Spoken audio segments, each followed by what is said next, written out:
In the United States, we have 7 out of the 9 Supreme Court justices being Roman Catholic. Joe Biden, the president, is Roman Catholic.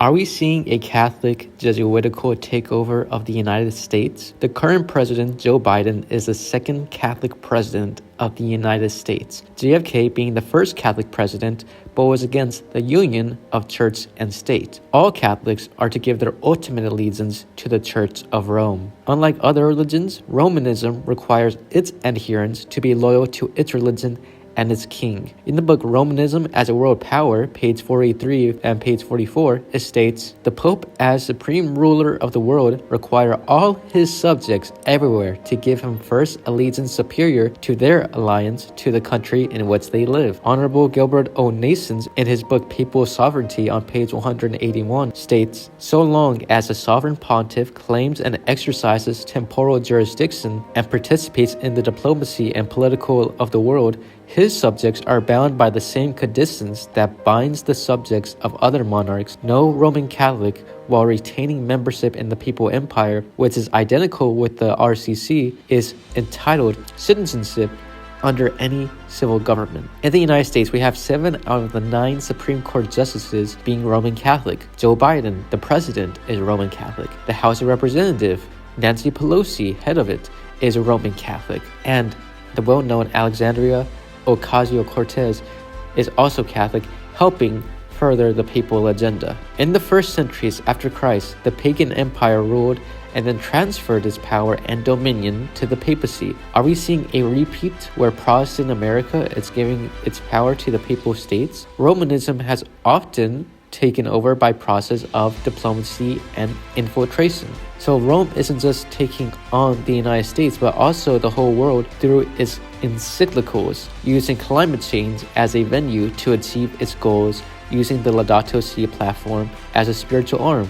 COP26 is its political arm. The papacy is a monarchy, and just like any monarchy, it has an army.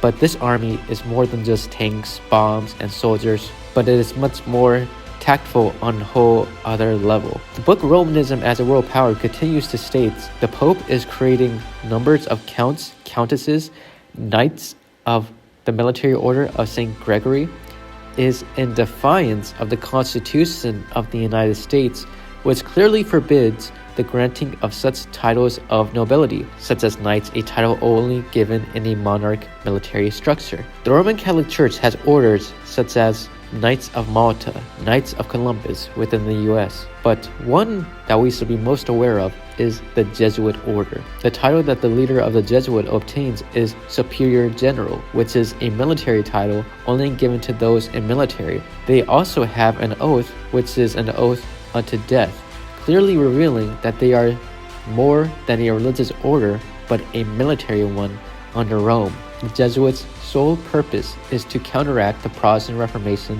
as Protestant, secular, and Catholic sources make clear. The papacy has a king, the Pope, a monarchy, and its army. We see the papacy having a takeover, and Fratelli Tutti and Laudato Si are in lockstep with the United Nations Sustainable Development Goals, and on the Laudato Si Action platform, it states 7 goals, which are 1. A response to the cry of the earth, 2. A response to the cry of the poor, 3. Address ecological economics, 4. Adopt simple lifestyles, 5. Engage in ecological education, 6. Develop an ecological spirituality, and 7. To community engagement and participatory action. These are all in harmony with the Great Reset agenda, and the article continues to state that Pope Francis, with his Laudato Si vision and his moral leadership, will be key to the work of these conferences. The years ahead of implementing LSAP 7 goals will coincide with the last years of working to achieve the United Nations Sustainable Development Goals. So they are working with each other. The spiritual side, Laudato Si Action Platform, and the political side, the United Nations Sustainable Development Goals. The Bible states in Revelation chapter 18 verse 9, "And the kings of the earth who have committed fornication and lived deliciously with her shall bewail her and lament for her when they shall see the smoke of her burning." Revelation 17 verse 2, with whom the kings of the earth had committed fornication, and the inhabitants of the earth have been made drunk with the wine of her fornication. Revelation 17 verse 13, these have one mind, and shall give their power and strength unto the beast. The beast is none other than the papacy.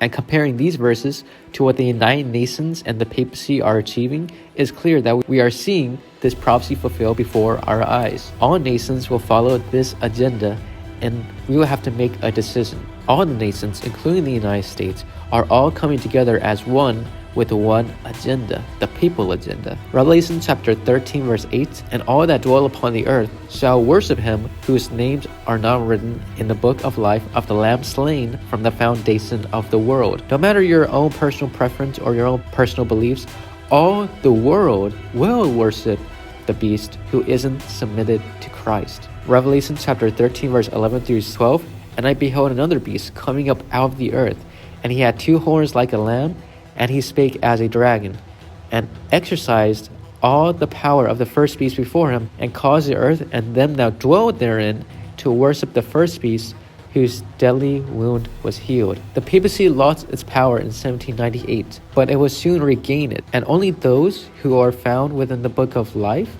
will be able to resist this power. The papacy has been forming alliances with the United States and with all the other nations around it to achieve its political goals in enforcing its religious ideologies. According to prophecy, it will be the United States that helps heal the deadly wound that it had, and the papacy will regain its power soon. So let us be found written in the book of life and be hid in Christ. This is Carlos Santibanez with Truth Seeker Project.